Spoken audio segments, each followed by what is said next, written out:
This is Louisa May Alcott's Little Women, or Meg, Jo, Beth and Amy, a work in the public domain.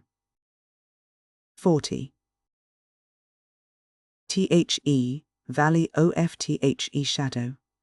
When the first bitterness was over, the family accepted the inevitable and tried to bear it cheerfully, helping one another by the increased affection which comes to bind households tenderly together in times of trouble. They put away their grief, and each did his or her part toward making that last year a happy one. The pleasantest room in the house was set apart for Beth, and in it was gathered everything that she most loved: flowers, pictures, her piano, the little work table, and the beloved pusses. Father's best books found their way there, Mother's easy chair, Jo's desk, Amy's finest sketches, and every day Meg brought her babies on a loving pilgrimage to make sunshine for Auntie Beth. John quietly set apart a little sum, that he might enjoy the pleasure of keeping the invalid supplied with the fruit she loved and longed for. Old Hannah never wearied of concocting dainty dishes to tempt a capricious appetite, dropping tears as she worked, and from across the sea came little gifts and cheerful letters, seeming to bring breaths of warmth and fragrance from lands that know no winter. Here, cherished like a household saint in its shrine, sat Beth, tranquil and busy as ever, for nothing could change the sweet, unselfish nature. And even while preparing to leave life, she tried to make it happier for those who should remain behind. The feeble fingers were never idle, and one of her pleasures was to make little things for the school. Children daily passing to and fro, to drop a pair of mittens from her window for a pair of purple hands, a needlebook for some small mother of many dolls, pen wipers for young penmen toiling through forests of pot hooks, scrapbooks for picture, loving eyes, and all manner of pleasant devices, till the reluctant climbers up the ladder of learning found their way strewn with flowers, as it were, and came to regard the gentle giver as a sort of fairy godmother who sat above there and showered down gifts miraculously suited to their tastes and needs. If Beth had wanted any reward, she found it in the bright little faces always turned up to her window, with nods and smiles, and the droll little letters which came to her, full of blots and gratitude. The first few months were very happy ones, and Beth often used to look round and say, "How beautiful this is." As they all sat together in her sunny room, the babies kicking and crowing on the floor, mother and sisters working near, and father reading, in his pleasant voice, from the wise old books which seemed rich in good and comfortable words, as applicable now as when written centuries ago, a little chapel. A paternal priest taught his flock the hard lessons all must learn, trying to show them that hope can comfort love, and faith make resignation possible. Simple sermons that went straight to the souls of those who listened, for the father's heart was in the minister's religion, and the frequent falter in the voice gave a double eloquence to the words he spoke or read. It was well for all that this peaceful time was given them as preparation for the sad hours to come, for, by and by, Beth said the needle was so heavy, and put it down forever. Talking wearied her, faces troubled her, pain claimed her for its own, and her tranquil spirit was sorrowfully perturbed by the ills that vexed her feeble flesh. Ah me, such heavy days, such long, long nights, such aching hearts and imploring prayers, when those who loved her best were forced to see the thin hands stretched out to them beseechingly, to hear the bitter cry, "Help me, help me," and to feel that there was no help. A sad eclipse of the serene soul, a sharp struggle of the young life with death. But both were mercifully brief, and then, the natural rebellion over, the old peace returned more beautiful than ever. With the wreck of her frail body, Beth's soul grew strong, and, though she said little, those about her felt that she was ready, saw that the first pilgrim called was likewise the fittest, and waited with her on the shore, trying to see the shining ones coming to receive her when she crossed the river. Jo never left her for an hour since Beth had said, "I feel stronger when you are here." She slept on a couch in the room, waking often to renew the fire, to feed, lift, nor wait upon the patient creature who seldom asked for anything, and tried not to be a trouble. All day she haunted the room, jealous of any other nurse, and prouder of being chosen then than of any honour her life ever brought her. Precious and helpful hours to Jo, for now her heart received the teaching that it needed. Lessons in patience were so sweetly taught her that she could not fail to learn them: charity for all, the lovely spirit that can forgive and truly forget unkindness, the loyalty to duty that makes the hardest easy, and the sincere faith that fears nothing but trusts undoubtingly. Often, when she woke, Jo found Beth reading in her well-worn little book, heard her singing softly to beguile the sleepless night, or saw her lean her face upon her hands, while slow tears dropped through the transparent fingers, and Jo would lie watching her with thoughts too deep for tears, feeling that Beth, in her simple, unselfish way, was trying to wean herself from the dear old life, and fit herself for the life to come by sacred words of comfort, quiet prayers, and the music she loved so well.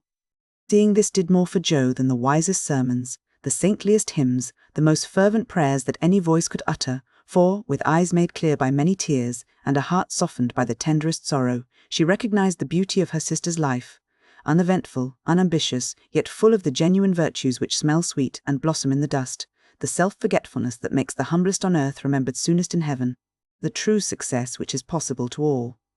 One night, when Beth looked among the books upon her table to find something to make her forget the mortal weariness that was almost as hard to bear as pain, as she turned the leaves of her old favourite Pilgrim's Progress, she found a little paper scribbled over in Jo's hand.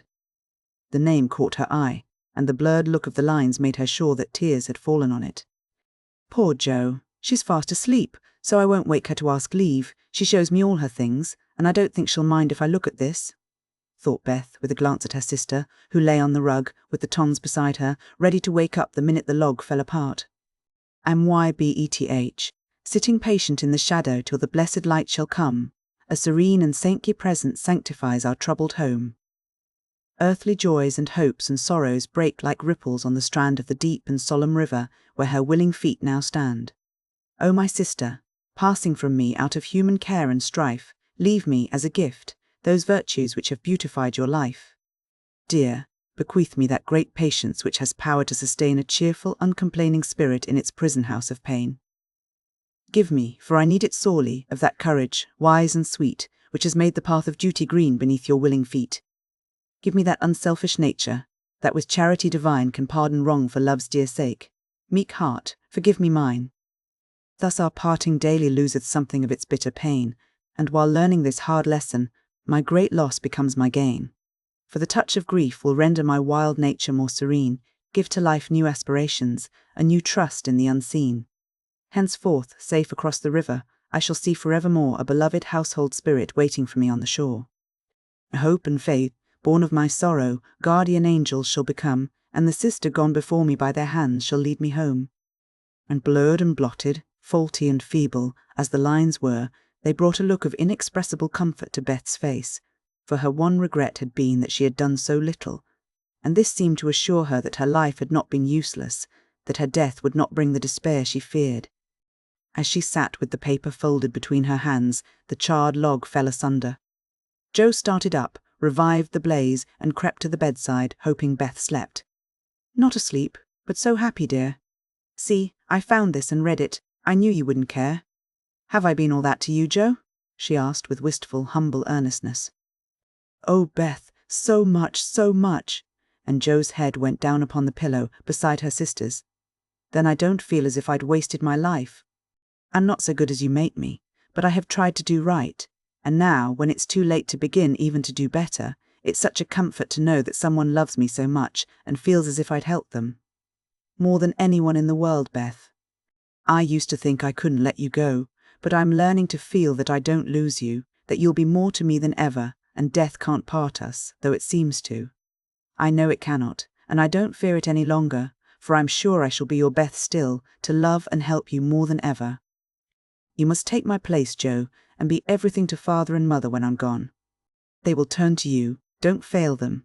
And if it's hard to work alone, remember that I don't forget you, and that you'll be happier in doing that than writing splendid books or seeing all the world, for love is the only thing that we can carry with us when we go, and it makes the end so easy."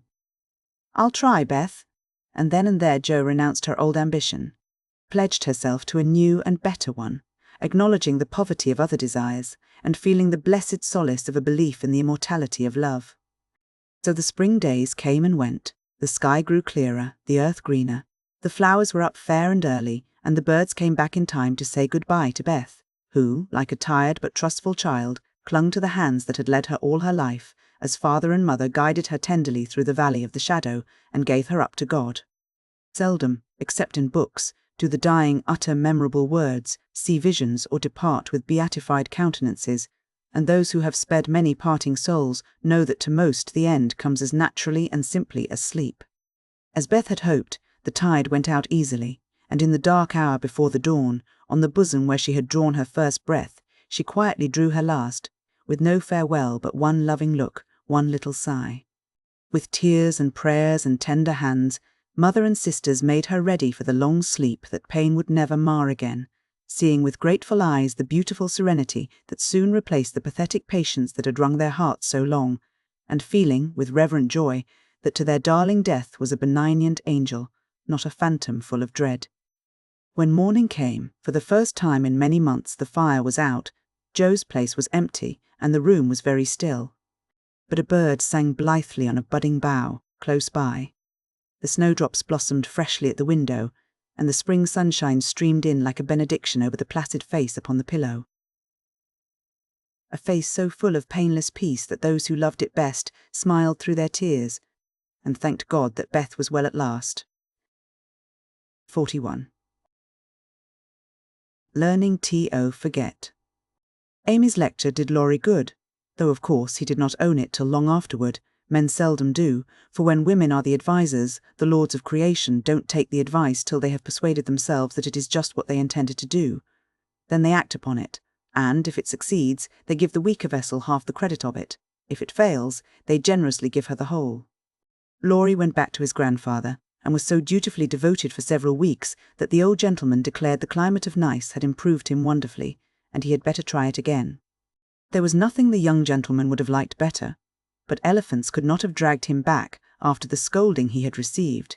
Pride forbid, and whenever the longing grew very strong, he fortified his resolution by repeating the words that had made the deepest impression, "I despise you. Go and do something splendid that will make her love you." Laurie turned the matter over in his mind so often that he soon brought himself to confess that he had been selfish and lazy. But then when a man has a great sorrow, he should be indulged in all sorts of vagaries till he has lived it down. He felt that his blighted affections were quite dead now, and, though he should never cease to be a faithful mourner, there was no occasion to wear his weeds ostentatiously. Joe wouldn't love him, but he might make her respect and admire him by doing something which should prove that a girl's no had not spoiled his life. He had always meant to do something, and Amy's advice was quite unnecessary. He had only been waiting till the aforesaid blighted affections were decently interred. That being done, he felt that he was ready to hide his stricken heart and still toil on. As Goethe, when he had a joy or a grief, put it into a song, so Laurie resolved to embalm his love-sorrow in music and compose a requiem which should harrow up Joe's soul and melt the heart of every hearer. Therefore, the next time the old gentleman found him getting restless and moody, and ordered him off, he went to Vienna, where he had musical friends, and fell to work with the firm determination to distinguish himself. But, whether the sorrow was too vast to be embodied in music, or music too ethereal to uplift a mortal woe, he soon discovered that the requiem was beyond him, just at present. It was evident that his mind was not in working order yet, and his ideas needed clarifying, for often in the middle of a plaintive strain he would find himself humming a dancing tune that vividly recalled the Christmas ball at Nice, especially the stout Frenchman, and put an effectual stop to tragic composition for the time being. Then he tried an opera, for nothing seemed impossible in the beginning, but here, again, unforeseen difficulties beset him. He wanted Joe for his heroine, and called upon his memory to supply him with tender recollections and romantic visions of his love. But memory turned traitor, and, as if possessed by the perverse spirit of the girl, would only recall Joe's oddities, faults, and freaks, would only show her in the most unsentimental aspects, beating mats with her head tied up in a bandana, barricading herself with the sofa pillow, or throwing cold water over his passionate legumage, and an irresistible laugh spoilt the pensive picture he was endeavouring to paint. And Joe wouldn't be put into the opera at any price, and he had to give her up with a "bless that girl, what a torment she is," and to clutch at his hair, as became a distracted composer. When he looked about him for another, and a less intractable damsel to immortalize in melody, memory produced one with the most obliging readiness. This phantom wore many faces, but it always had golden hair, was enveloped in a diaphanous cloud, and floated airily before his mind's eye in a pleasing chaos of roses, peacocks, white ponies, and blue ribbons. He did not give the complacent wraith any name, but he took her for his heroine, and grew quite fond of her, as well he might, for he gifted her with every gift and grace under the sun and escorted her, unscathed, through trials which would have annihilated any mortal woman. Thanks to this inspiration, he got on swimmingly for a time. But gradually the work lost its charm, and he forgot to compose while he sat musing, pen in hand, or roamed about the gay city to get new ideas and refresh his mind, which seemed to be in a somewhat unsettled state that winter. He did not do much, but he thought a great deal and was conscious of a change of some sort going on in spite of himself. "It's genius simmering, perhaps. I'll let it simmer and see what comes of it," he said, with a secret suspicion all the while that it wasn't genius, but something far more common. Whatever it was, it simmered to some purpose, for he grew more and more discontented with his desultory life, began to long for some real and earnest work to go at, soul and body, and finally came to the wise conclusion that everyone who loved music was not a composer. Returning from one of Mozart's grand operas, splendidly performed at the Royal Theatre, he looked over his own, played a few of the best parts, sat staring up at the busts of Mendelssohn, Beethoven and Bach, who stared benignly back again. Then suddenly he tore up his music, sheets one by one, and, as the last fluttered out of his hand, he said soberly to himself, "She is right. Talent isn't genius, and you can't make it so. That music has taken the vanity out of me as Rome took it out of her, and I won't be a humbug any longer. Now what shall I do?" That seemed a hard question to answer, and Laurie began to wish he had to work for his daily bread. Now, if ever, occurred an eligible opportunity for going to the devil, as he once forcibly expressed it, for he had plenty of money and nothing to do, and Satan is proverbially fond of providing employment for full and idle hands. And the poor fellow had temptations enough from without and from within, but he withstood them pretty well, for, much as he valued liberty, he valued good faith and confidence more. So his promise to his grandfather, and his desire to be able to look honestly into the eyes of the women who loved him, and say, "All's well," kept him safe and steady. Very likely some Mrs. Grundy will observe, "I don't believe it, boys will be boys. Young men must sow their wild oats, and women must not expect miracles." I dare say you don't, Mrs. Grundy, but it's true nevertheless. Women work a good many miracles, and I have a persuasion that they may perform even that of raising the standard of manhood by refusing to echo such sayings.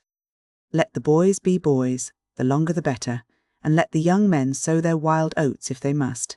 But mothers, sisters and friends may help to make the crop a small one, and keep many tares from spoiling the harvest, by believing, and showing that they believe, in the possibility of loyalty to the virtues which make men manliest in good women's eyes. If it is a feminine delusion, leave us to enjoy it while we may, for without it half the beauty and the romance of life is lost, and sorrowful forebodings would embitter all our hopes of the brave, tender-hearted little lads who still love their mothers better than themselves and are not ashamed to own it. Laurie thought that the task of forgetting his love for Jo would absorb all his powers for years. But, to his great surprise, he discovered it grew easier every day. He refused to believe it at first, got angry with himself, and couldn't understand it. But these hearts of ours are curious and contrary things, and time and nature work their will in spite of us. Laurie's heart wouldn't ache. The wound persisted in healing with a rapidity that astonished him, and instead of trying to forget, he found himself trying to remember. He had not foreseen this turn of affairs, and was not prepared for it. He was disgusted with himself, surprised at his own fickleness, and full of a queer mixture of disappointment and relief that he could recover from such a tremendous blow so soon. He carefully stirred up the embers of his lost love, but they refused to burst into a blaze. There was only a comfortable glow that warmed and did him good without putting him into a fever, and he was reluctantly obliged to confess that the boyish passion was slowly subsiding into a more tranquil sentiment, very tender, a little sad and resentful still, but that was sure to pass away in time, leaving a brotherly affection which would last unbroken to the end.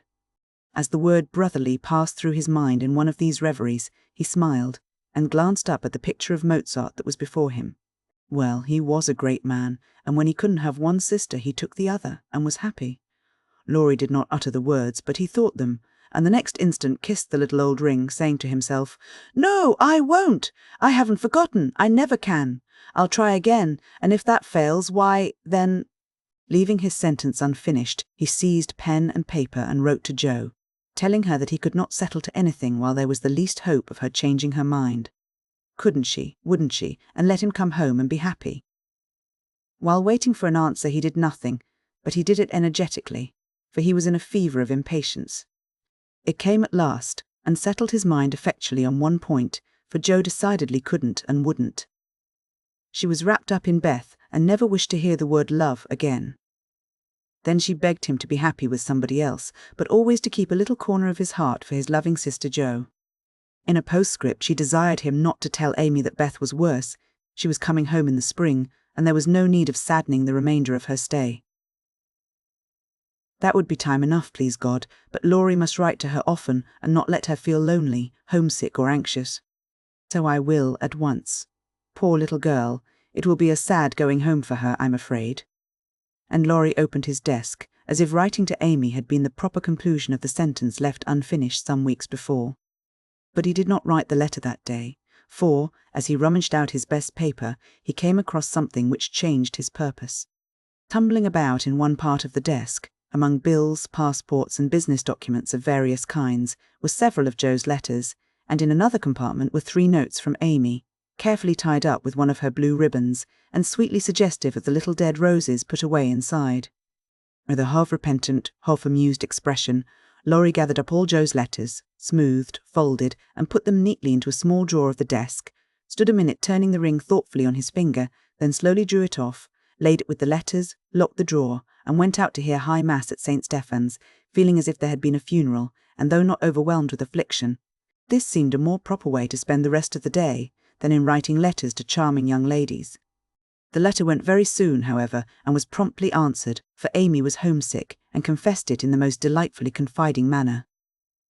The correspondence flourished famously, and letters flew to and fro, with unfailing regularity, all through the early spring. Laurie sold his busts, made allumettes of his opera, and went back to Paris, hoping somebody would arrive before long.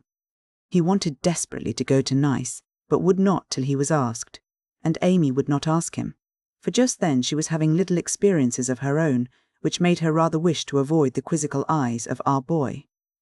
Fred Vaughan had returned, and put the question to which she had once decided to answer, "Yes, thank you."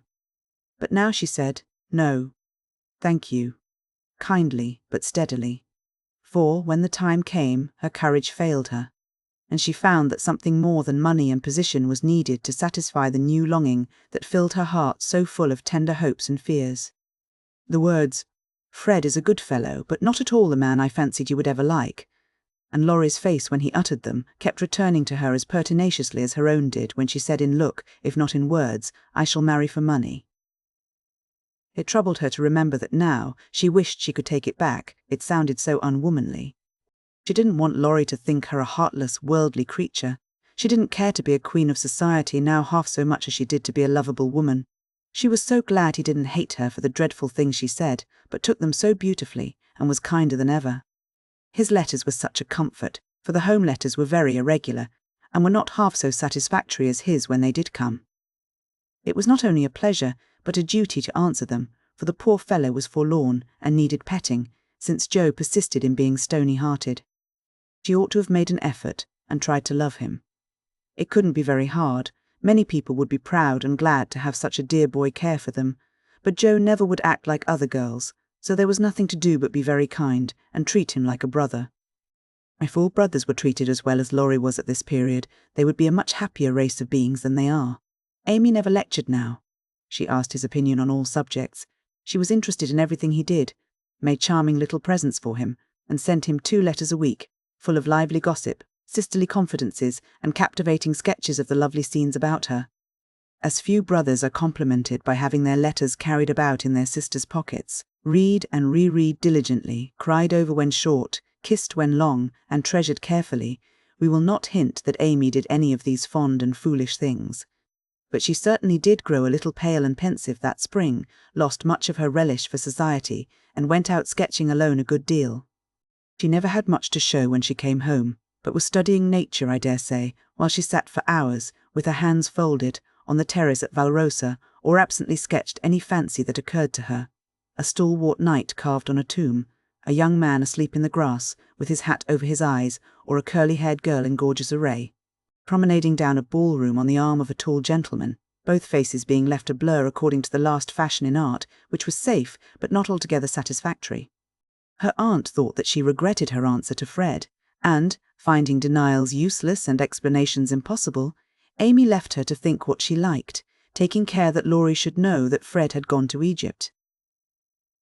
That was all, but he understood it and looked relieved as he said to himself with a venerable air, "I was sure she would think better of it. Poor old fellow, I've been through it all, and I can sympathize." With that he heaved a great sigh, and then, as if he had discharged his duty to the past, put his feet up on the sofa and enjoyed Amy's letter luxuriously. While these changes were going on abroad, trouble had come at home, but the letter telling that Beth was failing never reached Amy, and when the next found her, the grass was green above her sister. The sad news met her at Vevey, for the heat had driven them from Nice in May, and they had travelled slowly to Switzerland by way of Genoa and the Italian lakes. She bore it very well, and quietly submitted to the family decree that she should not shorten her visit, for, since it was too late to say good-bye to Beth, she had better stay and let absence soften her sorrow. But her heart was very heavy. She longed to be at home, and every day looked wistfully across the lake, waiting for Laurie to come and comfort her. He did come very soon, for the same mail brought letters to them both, but he was in Germany, and it took some days to reach him. The moment he read it, he packed his knapsack, bade adieu to his fellow pedestrians, and was off to keep his promise, with a heart full of joy and sorrow, hope and suspense. He knew Vevey well, and as soon as the boat touched the little quay, he hurried along the shore to La Tour, where the Carrolls were living in pension. The garçon was in despair that the whole family had gone to take a promenade on the lake, but no, the blonde mademoiselle might be in the chateau garden. If monsieur would give himself the pain of sitting down, a flash of time should present her. But monsieur could not wait even a flash of time, and, in the middle of the speech, departed to find mademoiselle himself. A pleasant old garden on the borders of the lovely lake, with chestnuts rustling overhead, ivy climbing everywhere, and the black shadow of the tower falling far across the sunny water. At one corner of the wide, low wall was a seat, and here Amy often came to read or work, or console herself with the beauty all about her.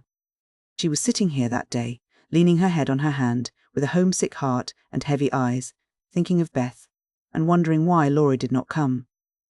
She did not hear him cross the courtyard beyond, nor see him pause in the archway that led from the subterranean path into the garden. He stood a minute, looking at her with new eyes, seeing what no one had ever seen before, the tender side of Amy's character.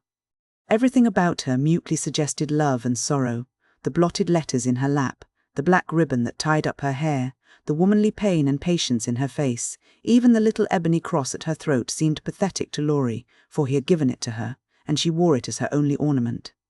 If he had any doubts about the reception she would give him, they were set at rest the minute she looked up and saw him, for, dropping everything, she ran to him, exclaiming, in a tone of unmistakable love and longing, "Oh, Laurie, Laurie, I knew you'd come to me." I think everything was said and settled then, for, as they stood together quite silent for a moment, with the dark head bent down protectingly over the light one, Amy felt that no one could comfort and sustain her so well as Laurie, and Laurie decided that Amy was the only woman in the world who could fill Joe's place and make him happy. He did not tell her so, but she was not disappointed, for both felt the truth, were satisfied, and gladly left the rest to silence. In a minute, Amy went back to her place, and, while she dried her tears, Laurie gathered up the scattered papers, finding in the sight of sundry well-worn letters and suggestive sketches good omens for the future. As he sat down beside her, Amy felt shy again and turned rosy red at the recollection of her impulsive greeting. "I couldn't help it. I felt so lonely and sad, and was so very glad to see you. It was such a surprise to look up and find you, just as I was beginning to fear you wouldn't come," she said, trying in vain to speak quite naturally. "I came the minute I heard. I wish I could say something to comfort you for the loss of dear little Beth, but I can only feel, and—" He could not get any further, for he too turned bashful all of a sudden and did not quite know what to say. He longed to lay Amy's head down on his shoulder and tell her to have a good cry, but he did not dare, so took her hand instead and gave it a sympathetic squeeze that was better than words. "You needn't say anything. This comforts me," she said softly. "Beth is well and happy, and I mustn't wish her back, but I dread the going home, much as I long to see them all. We won't talk about it now, for it makes me cry, and I want to enjoy you while you stay. You needn't go right back, need you? Not if you want me, dear. I do, so much. Aunt and Flo are very kind, but you seem like one of the family, and it would be so comfortable to have you for a little while. Amy spoke and looked so like a homesick child whose heart was full that Laurie forgot his bashfulness all at once and gave her just what she wanted, the petting she was used to and the cheerful conversation she needed. Poor little soul, you look as if you grieved yourself half sick. I'm going to take care of you, so don't cry any more, but come and walk about with me. The wind is too chilly for you to sit still, he said in the half-caressing, half-commanding way that Amy liked, as he tied on her hat, drew her arm through his, and began to pace up and down the sunny walk under the new-leaved chestnuts. He felt more at ease upon his legs, and Amy found it very pleasant to have a strong arm to lean upon, a familiar face to smile at her, and a kind voice to talk delightfully for her alone. The quaint old garden had sheltered many pairs of lovers, and seemed expressly made for them, so sunny and secluded was it, with nothing but the tower to overlook them, and the wide lake to carry away the echo of their words as it rippled by below. For an hour this new pair walked and talked, or rested on the wall, enjoying the sweet influences which gave such a charm to time and place. And when an unromantic dinner bell warned them away, Amy felt as if she left her burden of loneliness and sorrow behind her in the chateau garden. The moment Mrs. Carroll saw the girl's altered face, she was illuminated with a new idea and exclaimed to herself, "Now I understand it all. The child has been pining for young Lawrence. Bless my heart, I never thought of such a thing," with praiseworthy discretion.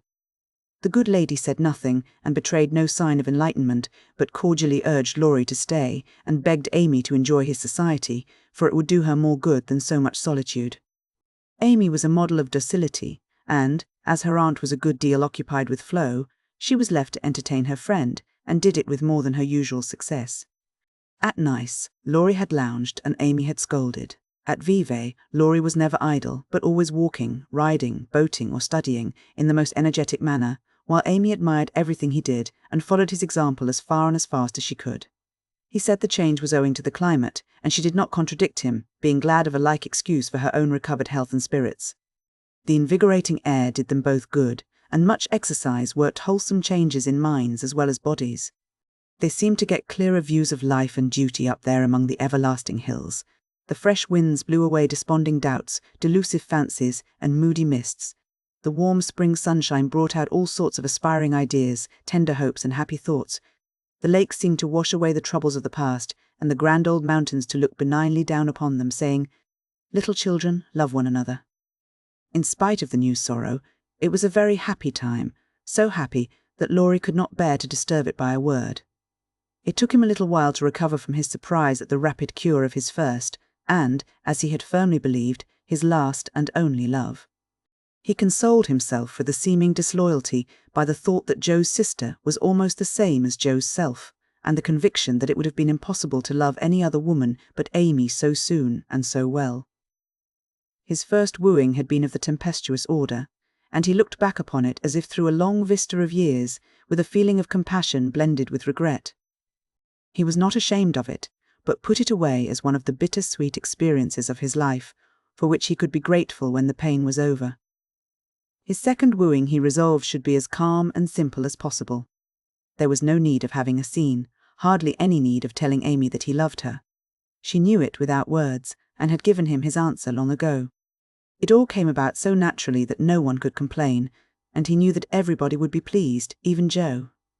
But when our first little passion has been crushed, we are apt to be wary and slow in making a second trial. So Laurie let the days pass, enjoying every hour, and leaving to chance the utterance of the word that would put an end to the first and sweetest part of his new romance. He had rather imagined that the denouement would take place in the chateau garden by moonlight, and in the most graceful and decorous manner. But it turned out exactly the reverse, for the matter was settled on the lake at noonday in a few blunt words. I had been floating about all the morning, from gloomy Staines-Ingolf to sunny Montreux, with the Alps of Savoy on one side, Mont Saint Bernard and the Dent du Midi on the other, pretty Vevey in the valley, and Lausanne upon the hill beyond, a cloudless blue sky overhead, and the bluer lake below, dotted with the picturesque boats that looked like white-winged gulls. They had been talking of Bonnivard as they glided past Chillon, and of Rousseau as they looked up at Clarens where he wrote his Heloise. Neither had read it, but they knew it was a love story, and each privately wondered if it was half as interesting as their own. Amy had been dabbling her hand in the water during the little pause that fell between them, and, when she looked up, Laurie was leaning on his oars, with an expression in his eyes that made her say hastily, merely for the sake of saying something, "You must be tired, rest a little, and let me row. It will do me good, for, since you came, I have been altogether lazy and luxurious." "I'm not tired, but you may take an oar if you like." "There's room enough, though I have to sit nearly in the middle, else the boat won't trim," returned Laurie, as if he rather liked the arrangement. Feeling that she had not mended matters much, Amy took the offered third of a seat, shook her hair over her face, and accepted an oar. She rowed as well as she did many other things, and, though she used both hands, and Laurie but one, the oars kept time, and the boat went smoothly through the water. "How well we pull together, don't we?" said Amy, who objected to silence just then. "So well that I wish we might always pull in the same boat." "Will you, Amy?" very tenderly. "Yes, Laurie," very low. Then they both stopped rowing and unconsciously added a pretty little tableau of human love and happiness to the dissolving views reflected in the lake. 42. ALL alone. It was easy to promise self-abnegation when self was wrapped up in another, and heart and soul were purified by a sweet example. But when the helpful voice was silent, the daily lesson over, the beloved presence gone, and nothing remained but loneliness and grief. Then Jo found her promise very hard to keep. How could she comfort father and mother when her own heart ached with a ceaseless longing for her sister? How could she make the house cheerful when all its light and warmth and beauty seemed to have deserted it when Beth left the old home for the new? And where in all the world could she find some useful, happy work to do that would take the place of the loving service which had been its own reward? She tried in a blind, hopeless way to do her duty, secretly rebelling against it all the while, for it seemed unjust that her few joys should be lessened, her burdens made heavier, and life get harder and harder as she toiled along. Some people seemed to get all sunshine, and some all shadow. It was not fair, for she tried more than Amy to be good, but never got any reward, only disappointment, trouble, and hard work. Poor Jo. These were dark days to her, for something like despair came over her when she thought of spending all her life in that quiet house, devoted to humdrum cares, a few small pleasures, and the duty that never seemed to grow any easier. "I can't do it. I wasn't meant for a life like this, and I know I shall break away and do something desperate if somebody don't come and help me," she said to herself, when her first efforts failed, and she fell into the moody, miserable state of mind which often comes when strong wills have to yield to the inevitable. But someone did come and help her, though Jo did not recognize her good angels at once, because they wore familiar shapes and used the simple spells best fitted to poor humanity. Often she started up at night, thinking Beth called her, and when the sight of the little empty bed made her cry with the bitter cry of an unsubmissive sorrow, "Oh, Beth, come back! Come back!" She did not stretch out her yearning arms in vain, for, as quick to hear her sobbing as she had been to hear her sister's faintest whisper, her mother came to comfort her, not with words only, but the patient tenderness that soothes by a touch. Tears that were mute reminders of a greater grief than Jo's, and broken whispers more eloquent than prayers, because hopeful resignation went hand in hand with natural sorrow. Sacred moments, when heart talked to heart in the silence of the night, turning affliction to a blessing which chastened grief and strengthened love. Feeling this, Jo's burden seemed easier to bear. Duty grew sweeter, and life looked more endurable, seen from the safe shelter of her mother's arms. When aching heart was a little comforted, troubled mind likewise found help, for one day she went to the study, and, leaning over the good grey head lifted to welcome her with a tranquil smile, she said, very humbly, "Father, talk to me as you did to Beth." "I need it more than she did, for I'm all wrong." "My dear, nothing can comfort me like this," he answered, with a falter in his voice, and both arms round her, as if he too needed help, and did not fear to ask it. Then, sitting in Beth's little chair close beside him, Jo told her troubles, the resentful sorrow for her loss, the fruitless efforts that discouraged her, the want of faith that made life look so dark, and all the sad bewilderment which we call despair. She gave him entire confidence, he gave her the help she needed, and both found consolation in the act, for the time had come when they could talk together not only as father and daughter, but as man and woman, able and glad to serve each other with mutual sympathy as well as mutual love. Happy, thoughtful times there in the old study which Jo called the Church of One Member, and from which she came with fresh courage, recovered cheerfulness, and a more submissive spirit, for the parents who had taught one child to meet death without fear were trying now to teach another to accept life without despondency or distrust, and to use its beautiful opportunities with gratitude and power. Other helps had Jo, humble, wholesome duties and delights that would not be denied their part in serving her, and which she slowly learned to see and value. Brooms and dishcloths never could be as distasteful as they once had been, for Beth had presided over both, and something of her housewifely spirit seemed to linger round the little mop and the old brush that was never thrown away. As she used them, Jo found herself humming the songs Beth used to hum, imitating Beth's orderly ways, and giving the little touches here and there that kept everything fresh and cosy, which was the first step toward making home happy, though she didn't know it, till Hannah said, with an approving squeeze of the hand, "You thoughtful creature, you're determined we shan't miss that dear lamb if you can help it." We don't say much, but we see it, and the Lord will bless you for't, see if you don't. As they sat sewing together, Jo discovered how much improved her sister Meg was, how well she could talk, how much she knew about good, womanly impulses, thoughts and feelings, how happy she was in husband and children, and how much they were all doing for each other. Marriage is an excellent thing, after all. "I wonder if I should blossom out half as well as you have if I tried it," said Jo, as she constructed a kite for Demi in the topsy-turvy nursery. "It's just what you need to bring out the tender, womanly half of your nature, Jo. You are like a chestnut burr, prickly outside, but silky soft within, and a sweet kernel, if one can only get at it. Love will make you show your heart some day, and then the rough burr will fall off. Frost opens chestnut, burrs, ma'am, and it takes a good shake to bring them down."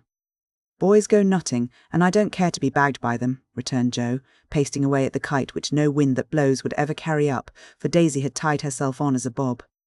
Meg laughed, for she was glad to see a glimmer of Jo's old spirit, but she felt it her duty to enforce her opinion by every argument in her power, and the sisterly chats were not wasted, especially as two of Meg's most effective arguments were the babies, whom Jo loved tenderly. Grief is the best opener for some hearts, and Jo's was nearly ready for the bag, a little more sunshine to ripen the nut. Then not a boy's impatient shake, but a man's hand reached up to pick it gently from the burr, and find the kernel sound and sweet. If she had suspected this, she would have shut up tight, and been more prickly than ever. Fortunately, she wasn't thinking about herself, so, when the time came, down she dropped. Now, if she had been the heroine of a moral storybook, she ought at this period of her life to have become quite saintly, renounced the world, and gone about doing good in a mortified bonnet, with tracts in her pocket. But, you see, Jo wasn't a heroine. She was only a struggling human girl, like hundreds of others, and she just acted out her nature, being sad, cross, listless, or energetic, as the mood suggested. It's highly virtuous to say we'll be good, but we can't do it all at once, and it takes a long pull, a strong pull, and a pull all together, before some of us even get our feet set in the right way. Jo had got so far, she was learning to do her duty, and to feel unhappy if she did not, but to do it cheerfully. That was another thing. She had often said she wanted to do something splendid, no matter how hard, and now she had her wish, for what could be more beautiful than to devote her life to father and mother, trying to make home as happy to them as they had to her.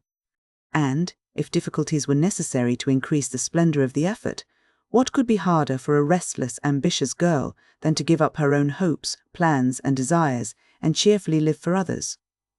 Providence had taken her at her word. Here was the task, not what she had expected, but better, because self had no part in it. Now, could she do it? She decided that she would try, and, in her first attempt, she found the helps I have suggested. Still another was given her, and she took it, not as a reward but as a comfort, as Christian took the refreshment afforded by the little arbour where he rested as he climbed the hill called Difficulty. "Why don't you write? That always used to make you happy," said her mother, once when the desponding fit overshadowed Jo. "I've no heart to write, and if I had, nobody cares for my things. We do, write something for us, and never mind the rest of the world. Try it, dear. I'm sure it would do you good, and please us very much." "Don't believe I can." But Jo got out her desk and began to overhaul her half-finished manuscripts. An hour afterward her mother peeped in, and there she was, scratching away, with her black pinafore on, and an absorbed expression, which caused Mrs. March to smile and slip away, well pleased with the success of her suggestion. Jo never knew how it happened, but something got into that story that went straight to the hearts of those who read it, for, when her family had laughed and cried over it, her father sent it, much against her will, to one of the popular magazines, and, to her utter surprise, it was not only paid for, but others requested. Letters from several persons, whose praise was honour, followed the appearance of the little story, newspapers copied it, and strangers as well as friends admired it. For a small thing it was a great success, and Jo was more astonished than when her novel was commended and condemned all at once. "I don't understand it. What can there be in a simple little story like that to make people praise it so?" she said, quite bewildered. "There is truth in it, Jo. That's the secret. Humour and pathos make it alive, and you have found your style at last. You wrote with no thought of fame or money, and put your heart into it, my daughter. You have had the bitter, now comes the sweet. Do your best, and grow as happy as we are in your success." "If there is anything good or true in what I write, it isn't mine. I owe it all to you and Mother and to Beth," said Jo, more touched by her father's words than by any amount of praise from the world. So, taught by love and sorrow, Jo wrote her little stories and sent them away to make friends for themselves and her, finding it a very charitable world to such humble wanderers, for they were kindly welcomed and sent home comfortable tokens to their mother, like dutiful children whom good fortune overtakes. When Amy and Laurie wrote of their engagement, Mrs. March feared that Jo would find it difficult to rejoice over it, but her fears were soon set at rest, for, though Jo looked grave at first, she took it very quietly, and was full of hopes and plans for the children before she read the letter twice. It was a sort of written duet, wherein each glorified the other in lover-like fashion, very pleasant to read and satisfactory to think of, for no one had any objection to make. "You like it, Mother?" said Jo, as they laid down the closely written sheets and looked at one another. "Yes, I hoped it would be so, ever since Amy wrote that she had refused Fred. I felt sure then that something better than what you call the mercenary spirit had come over her, and a hint here and there in her letters made me suspect that love and Laurie would win the day. How sharp you are, Marmee, and how silent! You never said a word to me. Mothers have need of sharp eyes and discreet tongues when they have girls to manage. I was half afraid to put the idea into your head, lest you should write and congratulate them before the thing was settled. I'm not the scatterbrain I was, you may trust me. I'm sober and sensible enough for anyone's confidant now." "So you are, dear, and I should have made you mine, only I fancied it might pain you to learn that your Teddy loved anyone else. Now, Mother, did you really think I could be so silly and selfish after I'd refused his love when it was freshest, if not best? I knew you were sincere then, Jo, but lately I have thought that if he came back and asked again, you might perhaps feel like giving another answer. Forgive me, dear. I can't help seeing that you are very lonely, and sometimes there is a hungry look in your eyes that goes to my heart, so I fancied that your boy might fill the empty place if he tried now. No, Mother, it is better as it is, and I'm glad Amy has learned to love him. But you are right in one thing, I am lonely, and perhaps if Teddy had tried again, I might have said yes, not because I love him any more, but because I care more to be loved than when he went away. I'm glad of that, Jo, for it shows that you are getting on. There are plenty to love you, so try to be satisfied with father and mother, sisters and brothers, friends and babies, till the best lover of all comes to give you your reward. Mothers are the best lovers in the world, but I don't mind whispering to Marmee that I'd like to try all kinds.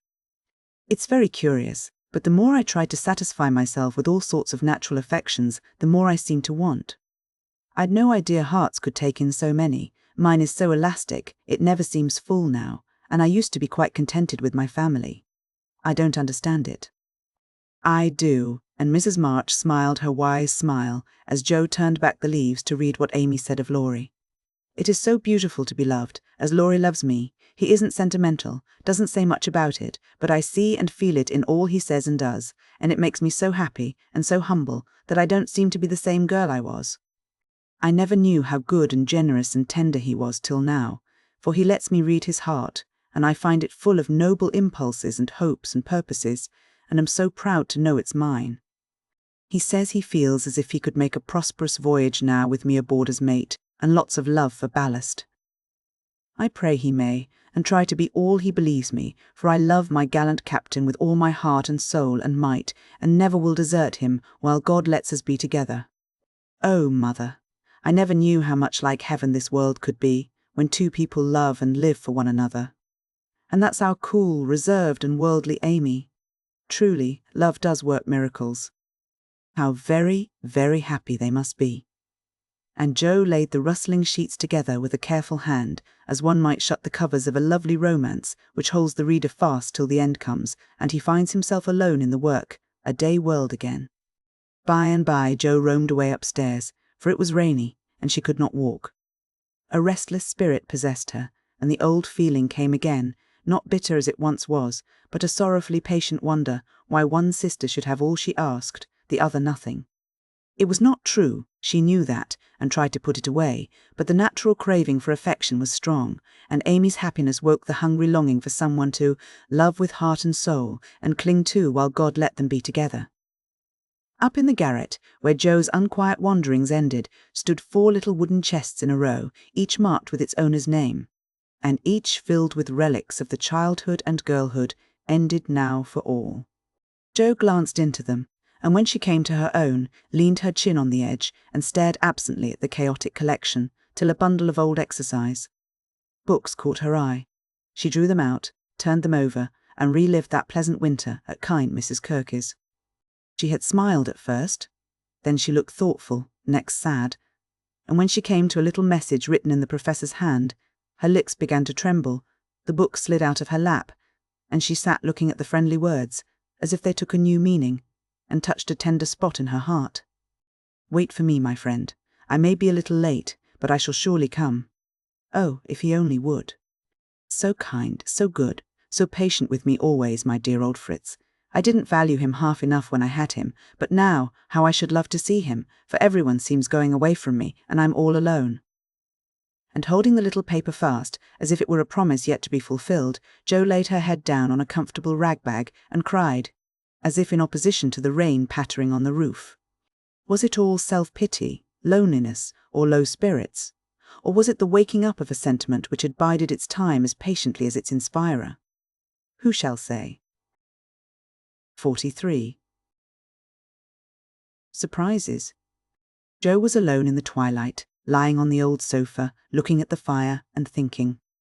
It was her favourite way of spending the hour of dusk. No one disturbed her, and she used to lie there on Beth's little red pillow, planning stories, dreaming dreams, or thinking tender thoughts of the sister who never seemed far away.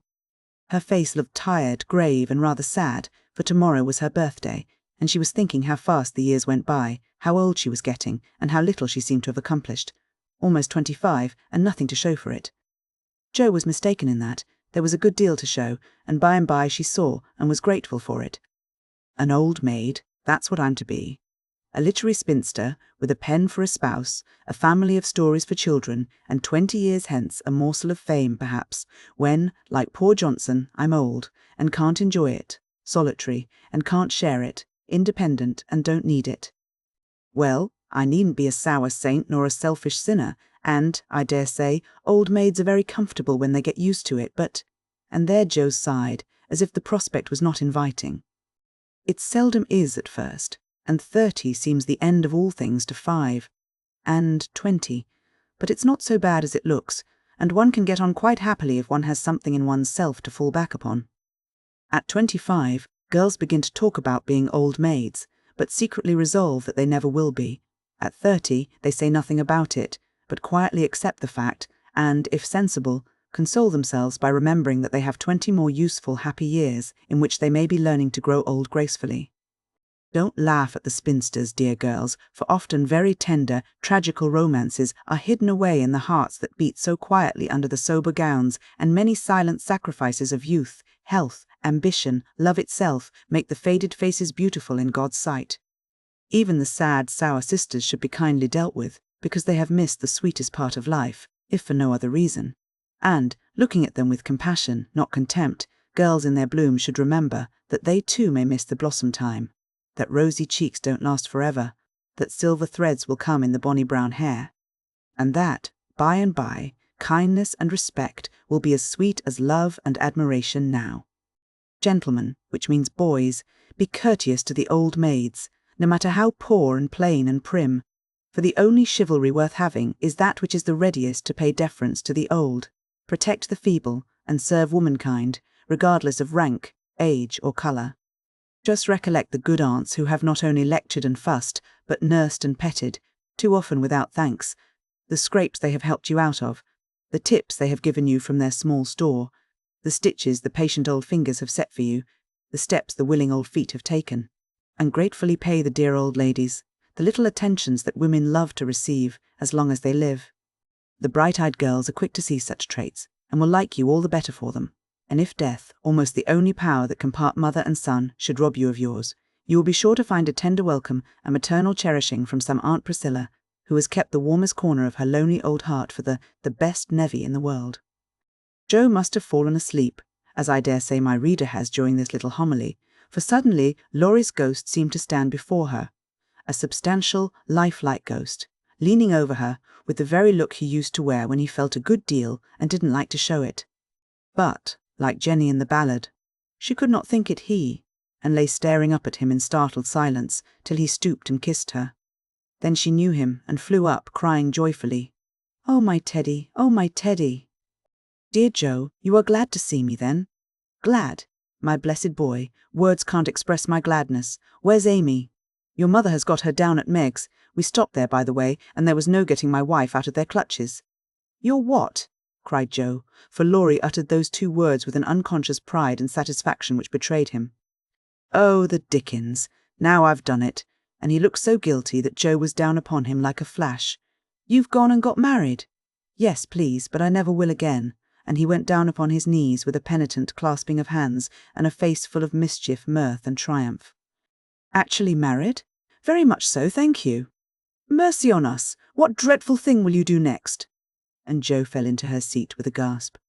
"A characteristic but not exactly complimentary congratulation," returned Laurie, still in an abject attitude but beaming with satisfaction.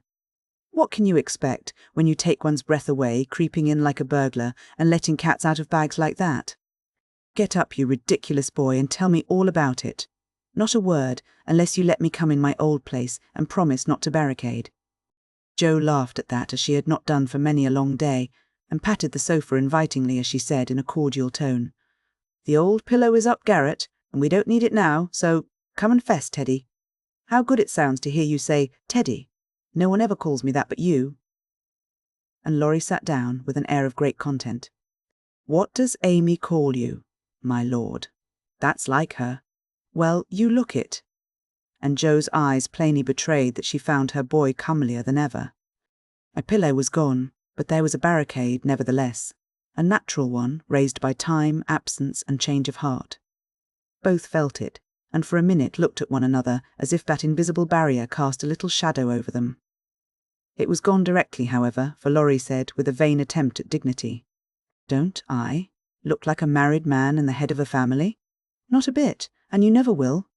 You've grown bigger and bonnier, but you are the same scapegrace as ever." "Now, really, Jo, you ought to treat me with more respect," began Laurie, who enjoyed it all immensely. "How can I, when the mere idea of you, married and settled, is so irresistibly funny that I can't keep sober?" answered Jo, smiling all over her face, so infectiously that they had another laugh, and then settled down for a good talk, quite in the pleasant old fashion. "It's no use your going out in the cold to get Amy, for they are all coming up presently." "I couldn't wait. I wanted to be the one to tell you the grand surprise, and have first skim, as we used to say when we squabbled about the cream. Of course you did, and spoilt your story by beginning at the wrong end. Now, start right, and tell me how it all happened. I'm pining to know." "Well, I did it to please Amy," began Laurie, with a twinkle that made Jo exclaim, "Fib number 1, Amy did it to please you. Go on, and tell the truth, if you can, sir." "Now she's beginning to marmot. Isn't it jolly to hear her?" said Laurie to the fire, and the fire glowed and sparkled as if it quite agreed. "It's all the same, you know, she and I being one. We planned to come home with the Carrolls a month or more ago, but they suddenly changed their minds and decided to pass another winter in Paris. But Grandpa wanted to come home. He went to please me, and I couldn't let him go alone, neither could I leave Amy. And Mrs. Carroll had got English notions about chaperons and such nonsense, and wouldn't let Amy come with us. So I just settled the difficulty by saying, let's be married, and then we can do as we like." Of course you did, you always have things to suit you. Not always, and something in Laurie's voice made Joe say hastily, "How did you ever get Aunt to agree?" It was hard work, but between us, we talked her over, for we had heaps of good reasons on our side. There wasn't time to write and ask leave, but you all liked it, had consented to it by and by, and it was only taking time by the fetlock, as my wife says.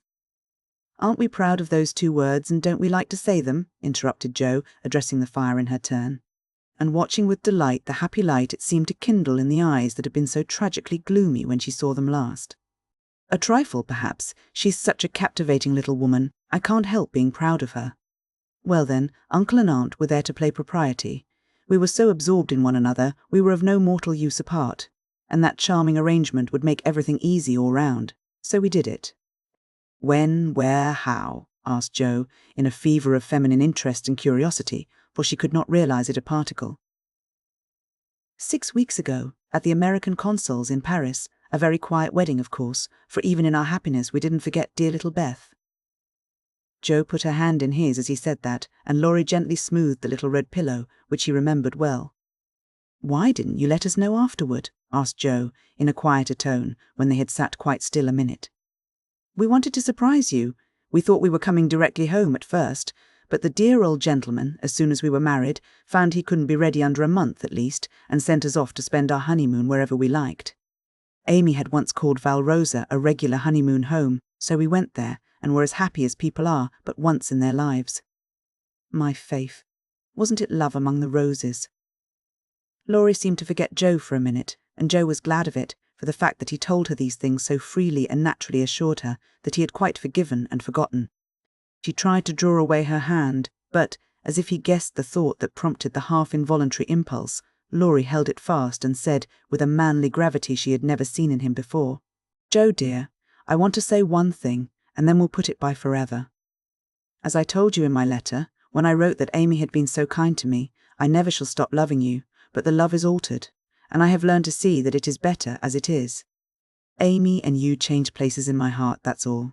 I think it was meant to be so, and would have come about naturally if I had waited, as you tried to make me, but I never could be patient, and so I got a heartache. I was a boy then, headstrong and violent, and it took a hard lesson to show me my mistake. For it was one, Joe, as you said, and I found it out, after making a fool of myself.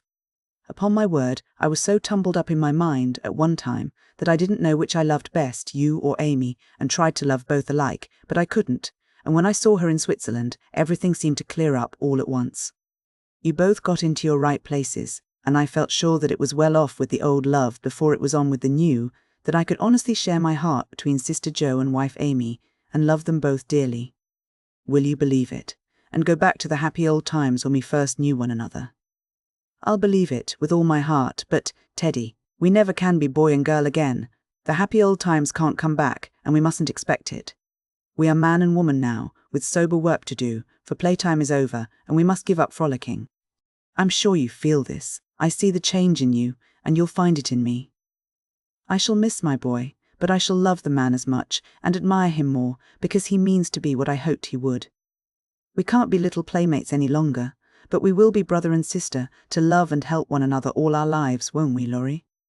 He did not say a word, but took the hand she offered him, and laid his face down on it for a minute, feeling that out of the grave of a boyish passion there had risen a beautiful, strong friendship to bless them both. Presently Joe said cheerfully, for she didn't want the coming home to be a sad one, "I can't make it true that you children are really married, and going to set up housekeeping. Why, it seems only yesterday that I was buttoning Amy's pinafore and pulling your hair when you teased. Mercy me, how time does fly. As one of the children is older than yourself, you needn't talk so like a grandma." "I flatter myself I'm a gentleman growed," as Peggotty said of David, "and when you see Amy you'll find her rather a precocious infant," said Laurie, looking amused at her maternal air. "You may be a little older in years, but I'm ever so much older in feeling, Teddy. Women always are, and this last year has been such a hard one that I feel 40. Poor Joe! We left you to bear it alone, while we went pleasuring. You are older, here's a line, and there's another, unless you smile, your eyes look sad, and when I touched the cushion, just now, I found a tear on it. You've had a great deal to bear, and had to bear it all alone. What a selfish beast I've been." and Laurie pulled his own hair with a remorseful look. But Joe only turned over the traitorous pillow and answered, in a tone which she tried to make quite cheerful, "No, I had father and mother to help me, the dear babies to comfort me, and the thought that you and Amy were safe and happy, to make the troubles here easier to bear. I am lonely sometimes, but I dare say it's good for me, and—" "You never shall be again," broke in Laurie, putting his arm about her, as if to fence out every human ill. "Amy and I can't get on without you, so you must come and teach the children to keep house and go halves in everything, just as we used to do, and let us pet you, and all be blissfully happy and friendly together. If I shouldn't be in the way, it would be very pleasant. I begin to feel quite young already, for, somehow, all my troubles seemed to fly away when you came. You always were a comfort, Teddy." And Joe leaned her head on his shoulder, just as she did years ago, when Beth lay ill, and Laurie told her to hold on to him. He looked down at her, wondering if she remembered the time, but Joe was smiling to herself, as if, in truth, her troubles had all vanished at his coming. "You are the same Joe still, dropping tears about 1 minute and laughing the next. You look a little wicked now. What is it, Grandma?" "I was wondering how you and Amy get on together." "Like angels." "Yes, of course, at first, but which rules?" "I don't mind telling you that she does now, at least I let her think so. It pleases her, you know. By and by we shall take turns, for marriage, they say, halves one's rights and doubles one's duties. You'll go on as you begin, and Amy will rule you all the days of your life." "Well, she does it so imperceptibly that I don't think I shall mind much. She is the sort of woman who knows how to rule well. In fact, I rather like it, for she winds one round her finger as softly and prettily as a skein of silk, and makes you feel as if she was doing you a favour all the while." "That ever I should live to see you a henpecked husband and enjoying it," cried Joe with uplifted hands.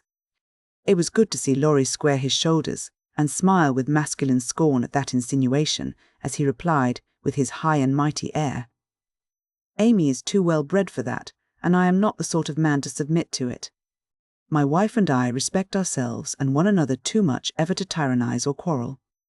Joe liked that, and thought the new dignity very becoming, but the boy seemed changing very fast into the man, and regret mingled with her pleasure. "I am sure of that, Amy, and you never did quarrel as we used to. She is the sun, and I the wind, in the fable, and the sun managed the man best, you remember." "She can blow him up as well as shine on him," laughed Laurie. "Such a lecture as I got at Nice. I give you my word, it was a deal worse than any of your scoldings, a regular rouser. I'll tell you all about it some time. She never will, because, after telling me that she despised and was ashamed of me, she lost her heart to the despicable party and married the good-for-nothing." "What baseness!" "Well, if she abuses you, come to me, and I'll defend you." "I look as if I needed it, don't I?" said Laurie, getting up and striking an attitude which suddenly changed from the imposing to the rapturous as Amy's voice was heard calling. "Where is she? Where's my dear old Joe?"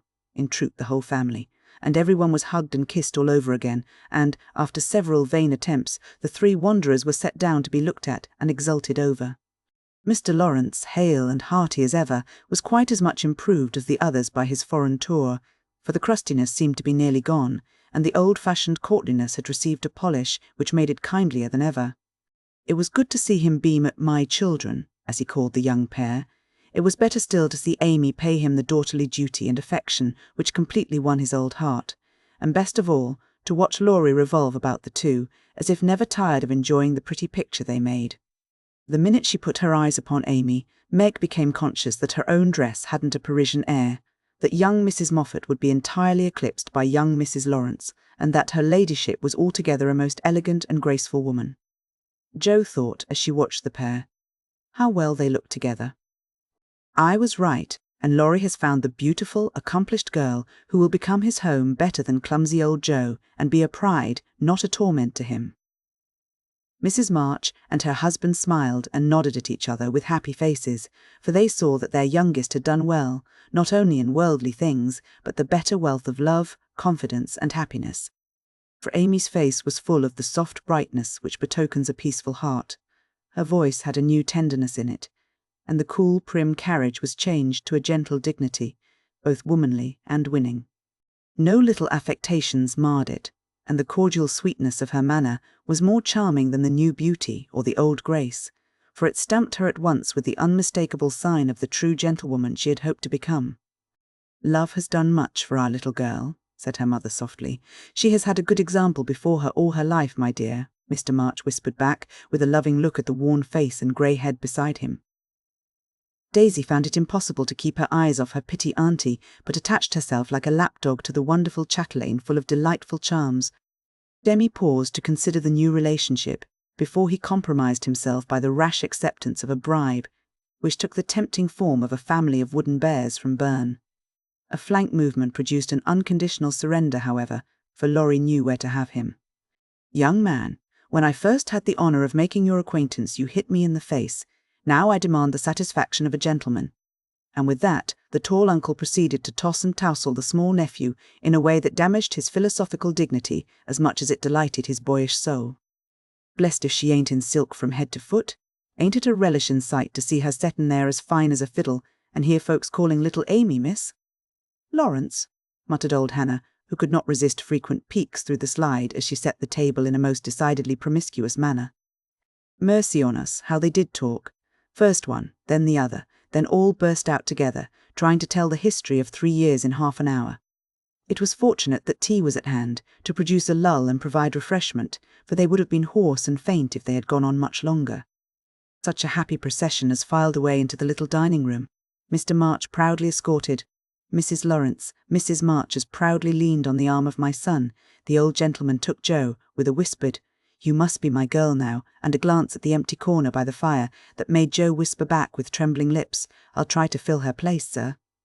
The twins pranced behind, feeling that the millennium was at hand, for everyone was so busy with the newcomers that they were left to revel at their own sweet will, and you may be sure they made the most of the opportunity.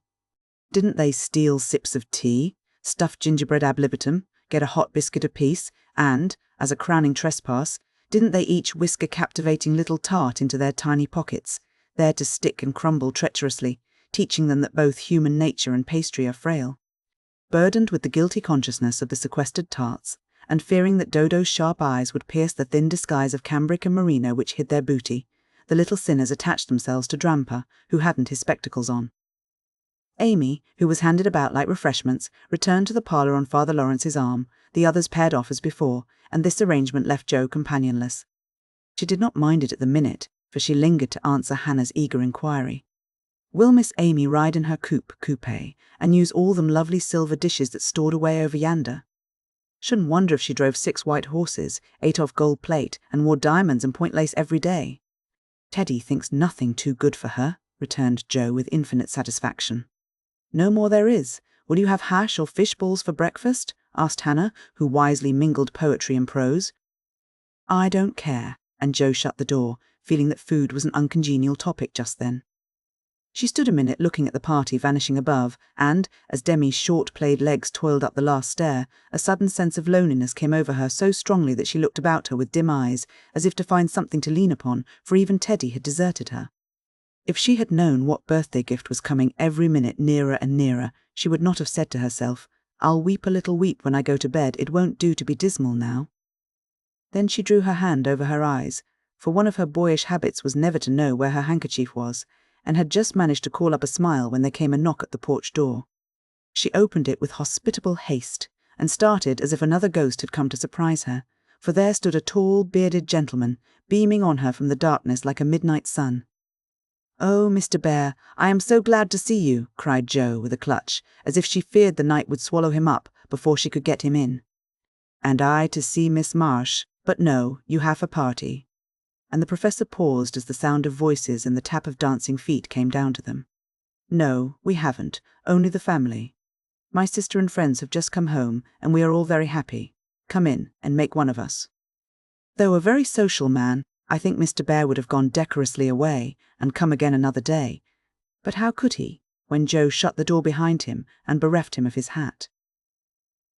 Perhaps her face had something to do with it, for she forgot to hide her joy at seeing him, and showed it with a frankness that proved irresistible to the solitary man, whose welcome far exceeded his boldest hopes.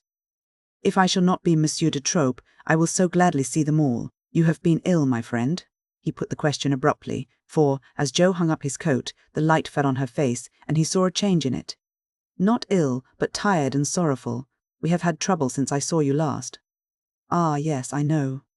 My heart was sore for you when I heard that," and he shook hands again, with such a sympathetic face that Jo felt as if no comfort could equal the look of the kind eyes, the grasp of the big, warm hand. "Father, Mother, this is my friend, Professor Barr," she said, with a face and tone of such irrepressible pride and pleasure that she might as well have blown a trumpet and opened the door with a flourish. If the stranger had had any doubts about his reception, they were set at rest in a minute by the cordial welcome he received. Everyone greeted him kindly, for Jo's sake at first, but very soon they liked him for his own. They could not help it, for he carried the talisman that opens all hearts, and these simple people warmed to him at once, feeling even the more friendly because he was poor, for poverty enriches those who live above it, and is a sure passport to truly hospitable spirits. Mr. Barr sat looking about him with the air of a traveller who knocks at a strange door, and, when it opens, finds himself at home. The children went to him like bees to a honey-pot, and, establishing themselves on each knee, proceeded to captivate him by rifling his pockets, pulling his beard, and investigating his watch with juvenile audacity. And the women telegraphed their approval to one another, and Mr. March, feeling that he had got a kindred spirit, opened his choicest stores for his guests' benefit, while silent John listened and enjoyed the talk, but said not a word, and Mr. Lawrence found it impossible to go to sleep. If Jo had not been otherwise engaged, Laura's behaviour would have amused her, for a faint twinge, not of jealousy, but something like suspicion, caused that gentleman to stand aloof at first and observe the newcomer with brotherly circumspection. But it did not last long. He got interested in spite of himself, and, before he knew it, was drawn into the circle, for Mr. Barr talked well in this genial atmosphere, and did himself justice. He seldom spoke to Laurie, but he looked at him often, and a shadow would pass across his face, as if regretting his own lost youth, as he watched the young man in his prime. Then his eye would turn to Jo so wistfully that she would have surely answered the mute inquiry if she had seen it. But Jo had her own eyes to take care of, and, feeling that they could not be trusted, she prudently kept them on the little sock she was knitting, like a model maiden aunt. A stealthy glance now and then refreshed her like sips of fresh water after a dusty walk, for the sidelong peeps showed her several propitious omens. Mr. Barr's face had lost the absent-minded expression, and looked all alive with interest in the present moment, actually young and handsome, she thought, forgetting to compare him with Laurie, as she usually did strange men to their great detriment. Then he seemed quite inspired, though the burial customs of the ancients, to which the conversation had strayed, might not be considered an exhilarating topic. Jo quite glowed with triumph when Teddy got quenched in an argument, and thought to herself, as she watched her father's absorbed face, how he would enjoy having such a man as my professor to talk with every day. Lastly, Mr. Barr was dressed in a new suit of black, which made him look more like a gentleman than ever. His bushy hair had been cut and smoothly brushed, but didn't stay in order long, for, in exciting moments, he rumpled it up in the droll way he used to do, and Jo liked it rampantly erect better than flat, because she thought it gave his fine forehead a Jove-like aspect. Poor Jo, how she did glorify that plain man, as she sat knitting away so quietly, yet letting nothing escape her, not even the fact that Mr. Bear actually had gold sleeve buttons in his immaculate wristbands. "Dear old fellow, he couldn't have got himself up with more care if he'd been going a-wooing," said Jo to herself, and then a sudden thought, born of the words, made her blush so dreadfully that she had to drop her ball, and go down after it to hide her face. The manoeuvre did not succeed as well as she expected, however, for, though just in the act of setting fire to a funeral pile, the professor dropped his torch, metaphorically speaking, and made a dive after the little blue ball. Of course they bumped their heads smartly together, saw stars, and both came up flushed and laughing without the ball to resume their seats, wishing they had not left them. Nobody knew where the evening went to, for Hannah skilfully abstracted the babies at an early hour, nodding like two rosy poppies, and Mr. Lawrence went home to rest. The others sat round the fire, talking away, utterly regardless of the lapse of time, till Meg, whose maternal mind was impressed with a firm conviction that Daisy had tumbled out of bed, and Demi set his nightgown afire studying the structure of matches, made a move to go. "We must have our sing, in the good old way, for we are all together again once more," said Jo, feeling that a good shout would be a safe and pleasant vent for the jubilant emotions of her soul. They were not all there, but no one found the words thoughtless or untrue, for Beth still seemed among them, a peaceful presence, invisible, but dearer than ever, since death could not break the household league that love made indissoluble. The little chair stood in its old place, the tidy basket, with the bit of work she left unfinished when the needle grew so heavy, was still on its accustomed shelf. The beloved instrument, seldom touched now, had not been moved, and above it Beth's face, serene and smiling, as in the early days, looked down upon them, seeming to say, "Be happy. I am here." "Play something, Amy. Let them hear how much you have improved," said Laurie, with pardonable pride in his promising pupil. But Amy whispered, with full eyes, as she twirled the faded stool, "Not tonight, dear. I can't show off tonight." But she did show something better than brilliancy or skill, for she sung Beth's songs with a tender music in her voice, which the best master could not have taught, and touched the listeners' hearts with a sweeter power than any other inspiration could have given her. The room was very still when the clear voice failed suddenly at the last line of Beth's favourite hymn. It was hard to say, "Earth hath no sorrow that heaven cannot heal." And Amy leaned against her husband, who stood behind her, feeling that her welcome home was not quite perfect without Beth's kiss. "Now, we must finish with Mignon's song, for Mr. Bear sings that," said Joe, before the pause grew painful. And Mr. Bear cleared his throat with a gratified "hem," as he stepped into the corner where Joe stood, saying, "You will sing with me. We go excellently well together." A pleasing fiction, by the way, for Joe had no more idea of music than a grasshopper. But she would have consented if he had proposed to sing a whole opera and warbled away, blissfully regardless of time and tune. It didn't much matter, for Mr. Bear sang like a true German, heartily and well, and Joe soon subsided into a subdued hum, that she might listen to the mellow voice that seemed to sing for her alone. "Know'st thou the land where the citron blooms?" used to be the professor's favourite line, for Das Land meant Germany to him, but now he seemed to dwell, with peculiar warmth and melody, upon the words, "There, oh there, might I with thee, oh my beloved, go," and one listener was so thrilled by the tender invitation that she longed to say she did know the land, and would joyfully depart thither whenever he liked. The song was considered a great success, and the singer retired covered with laurels. But a few minutes afterward he forgot his manners entirely and stared at Amy putting on her bonnet, for she had been introduced simply as "my sister," and no one had called her by her new name since he came. He forgot himself still further when Laurie said, in his most gracious manner, at parting, "My wife and I are very glad to meet you, sir. Please remember that there is always a welcome waiting for you over the way." Then the professor thanked him so heartily, and looked so suddenly illuminated with satisfaction, that Laurie thought him the most delightfully demonstrative old fellow he ever met. "I too shall go, but I shall gladly come again, if you will give me leave, dear madame, for a little business in the city will keep me here some days." He spoke to Mrs. March, but he looked at Joe, and the mother's voice gave as cordial an assent as did the daughter's eyes, for Mrs. March was not so blind to her children's interest as Mrs. Moffat supposed. "I suspect that is a wise man," remarked Mr. March, with placid satisfaction, from the hearthrug, after the last guest had gone. "I know he is a good one," added Mrs. March, with decided approval, as she wound up the clock. "I thought you'd like him," was all Joe said, as she slipped away to her bed. She wondered what the business was that brought Mr. Bear to the city, and finally decided that he had been appointed to some great honour somewhere, but had been too modest to mention the fact. If she had seen his face when, safe in his own room, he looked at the picture of a severe and rigid young lady with a good deal of hair, who appeared to be gazing darkly into futurity, it might have thrown some light upon the subject, especially when he turned off the gas and kissed the picture in the dark. 44. MYLORDANDLADY. "Please, Madam Mother, could you lend me my wife for half an hour? The luggage has come, and I've been making hay of Amy's Paris finery, trying to find some things I want," said Laurie, coming in the next day to find Mrs. Lawrence sitting in her mother's lap, as if being made the baby again.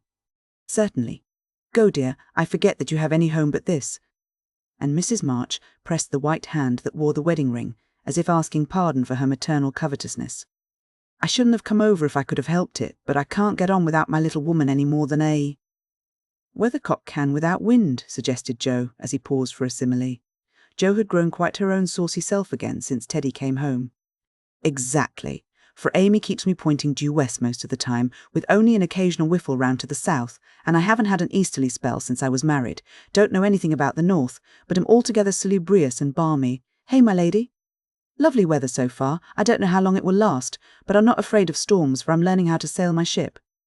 Come home, dear, and I'll find your bootjack. I suppose that's what you are rummaging after among my things. Men are so helpless, mother, said Amy, with a matronly air, which delighted her husband. What are you going to do with yourselves after you get settled? Asked Jo, buttoning Amy's cloak as she used to button her pinafores. We have our plans. We don't mean to say much about them yet, because we are such very new brooms, but we don't intend to be idle.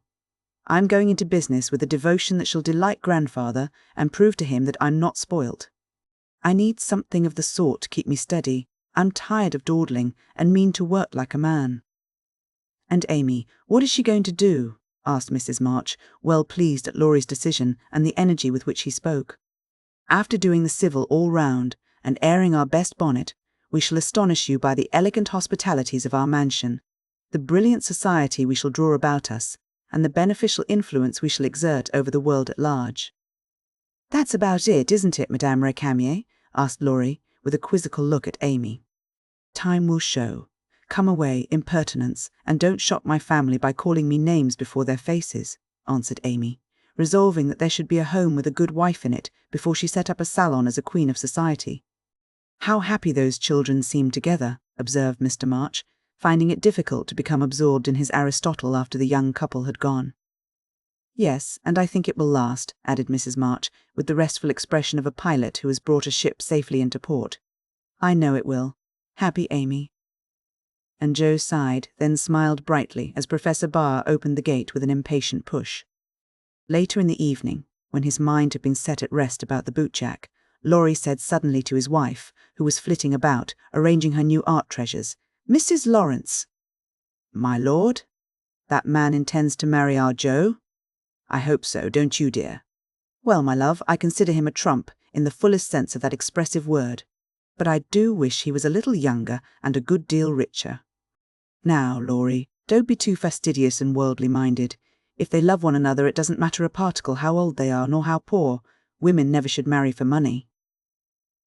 Amy caught herself up short as the words escaped her, and looked at her husband, who replied with malicious gravity, Certainly not, though you do hear charming girls say that they intend to do it sometimes. If my memory serves me, you once thought it your duty to make a rich match. That accounts perhaps for your marrying a good-for-nothing like me. Oh, my dearest boy, don't say that. I forgot you were rich when I said yes. I'd have married you if you hadn't a penny, and I sometimes wish you were poor that I might show how much I love you. And Amy, who was very dignified in public and very fond in private, gave convincing proofs of the truth of her words. You don't really think I am such a mercenary creature as I tried to be once, do you? It would break my heart if you didn't believe that I'd gladly pull in the same boat with you, even if you had to get your living by rowing on the lake. Am I an idiot and a brute? How could I think so, when you refused a richer man for me, and won't let me give you half I want to now, when I have the right? Girls do it every day, poor things, and are taught to think it is their only salvation. But you had better lessons, and, though I trembled for you at one time, I was not disappointed, for the daughter was true to the mother's teaching. I told Mamma so yesterday, and she looked as glad and grateful as if I'd given her a cheque for $1 million to be spent in charity. You are not listening to my moral remarks, Mrs. Lawrence, and Laurie paused, for Amy's eyes had an absent look, though fixed upon his face. Yes, I am, and admiring the dimple in your chin at the same time. I don't wish to make you vain, but I must confess that I'm prouder of my handsome husband than of all his money. Don't laugh, but your nose is such a comfort to me, and Amy softly caressed the well-cut feature with artistic satisfaction. Laurie had received many compliments in his life, but never one that suited him better, as he plainly showed, though he did laugh at his wife's peculiar taste, while she said slowly, May I ask you a question, dear? Of course you may. Shall you care if Jo does marry Mr. Bear? Oh, that's the trouble, is it? I thought there was something in the dimple that didn't suit you. Not being a dog in the manger, but the happiest fellow alive, I assure you. I can dance at Jo's wedding with a heart as light as my heels. Do you doubt it, my darling? Amy looked up at him, and was satisfied. Her last little jealous fear vanished forever, and she thanked him with a face full of love and confidence. I wish we could do something for that capital old professor. Couldn't we invent a rich relation, who shall obligingly die out there in Germany, and leave him a tidy little fortune, said Laurie, when they began to pace up and down the long drawing room, arm in arm, as they were fond of doing, in memory of the chateau garden. Jo would find us out and spoil it all. She is very proud of him, just as he is, and said yesterday that she thought poverty was a beautiful thing. Bless her dear heart, she won't think so when she has a literary husband and a dozen little professors and professorins to support. We won't interfere now, but watch our chance and do them a good turn in spite of themselves. I owe Jo for a part of my education, and she believes in people's paying their honest debts, so I'll get round her in that way. How delightful it is to be able to help others, isn't it? That was always one of my dreams, to have the power of giving freely, and, thanks to you, the dream has come true.